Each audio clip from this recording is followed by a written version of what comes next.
एक दफ़ा का जिक्र है। एक जंगल में एक शेर रहता था जिसका नाम ओलिवा था। ओलिवा जंगल का बादशाह था। वो और चीता बहुत अच्छे दोस्त थे। एक दिन ओलिवा ने चीते से कहा, कोई भी जानवर मेरे साथ खड़ा नहीं होता।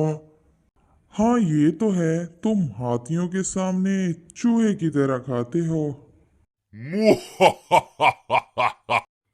ये सब सुनकर शेर को बहुत गुस्सा आता है। तुम्हारी हिम्मत कैसे हुई ये सब कहने की?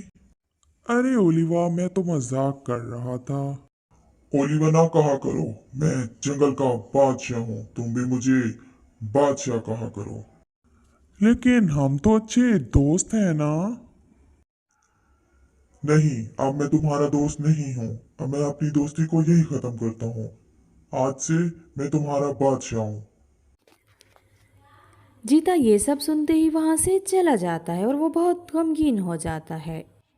कुछ दिनों बाद लोमड़ी जो जंगल की मिनिस्टर थी, उसने बंदर जिसका नाम रॉकेट था, जो बहुत बड़ा डाकू था, पकड़कर बादशाह के सामने पेश किया।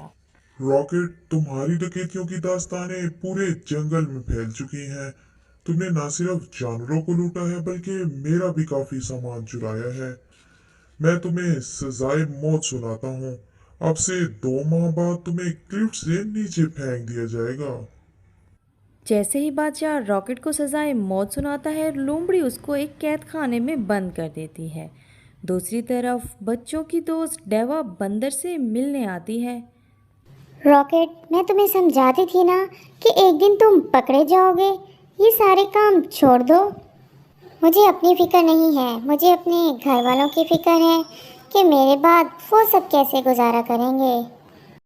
डेवा ये सब सुनकर परेशान हो जाती है और वो बादशाह के पास जाती है और बादशाह से कहती है, मेरे बादशाह, मैं रॉकेट की दोस्त डेवा हूँ। आपसे कुछ कहना चाहती हूँ। कहो जो कहना चाहती हो।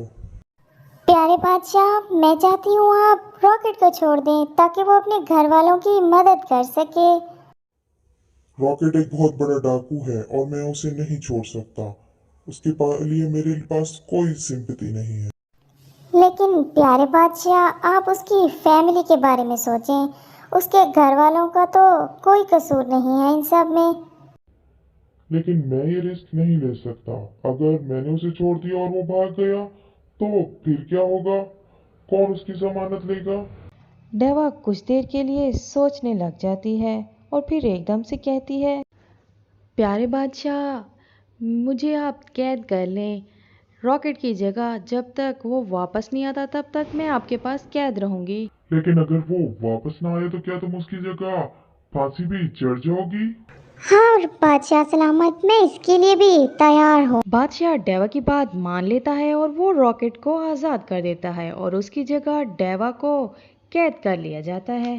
तुम परेशान ना हो ना डेवा, मैं बहुत जल्दी आ जाऊंगा। ये कहते ही रॉकेट वहाँ से चला जाता है। बहुत दिन गुजर जाते हैं और डेवा कैद रह जाती है, लेकिन रॉकेट का कोई अता पता नहीं होता।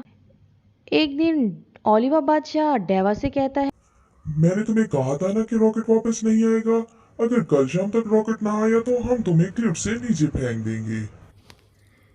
अगले दिन जब रॉकेट वापस नहीं आता तो लोमड़ी और शेर डेवा को पहाड़ पर ले जाते हैं और शेर कहता है, देवा, तुम्हारे दोस्त ने तुम्हें चीट किया है। उसने तुम्हारे साथ धोखा किया है। अब मरने के लिए तैयार हो जाओ। हाँ मेरे बादशाह, मैं अपने दोस्त के लिए मरने के लिए तैयार हूँ। अचानक ही रॉकेट आता हुआ दिखाई देता है और रॉकेट कहता है, डेवा मेरी प्यारी दोस्त, तुम्हें अब मेरी खातिर मरने की ज़रूरत नहीं है। मैं आ गया हूँ वापस और तुम्हारा बहुत बहुत शुक्रिया। रॉकेट, तुम वापस क्यों आए? मैं तुम्हारी खातिर मरने को तैयार थी। नहीं डेवा, मैंने जुर्म किया है तो सज़ा भी मुझे ही मिलनी चाहिए। दोनों दोस्तों की बातें सुनकर बादशाह सोचता है कि दोनों दोस्त एक दूसरे से कितनी मोहब्बत करते हैं कि एक दूसरे की खातिर जान तक देने को तैयार हैं।